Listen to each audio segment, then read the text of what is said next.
Otajonsiz mening tog'im, soyanchim mehringiz, qalbimdagi eng yorqin quyoshim.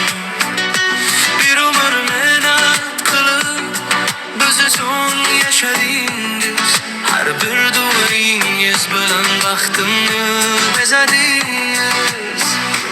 Otajon, siz bor ekansiz kuchliman men ham, siz bergan tarbiya bo'lar umrimga sham.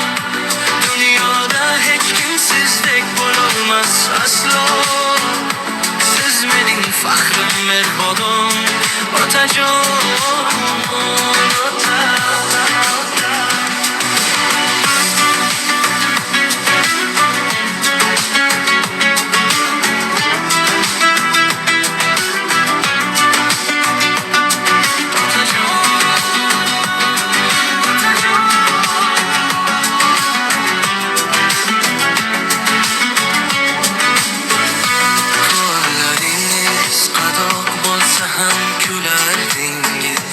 Bizning baxtimiz için tunlarni bedor o'tkazdingiz. Har qadamingiz menga hayotdan saboq, siz bilan yorug' har bir kun, har bir tong. Otajon, siz bor ekansiz kuchliman men ham, siz bergan tarbiya bo'lar umrimga sham. Dunyoda hech kim sizdek bo'lolmas aslo, siz mening faxrim, mehribonim otajon.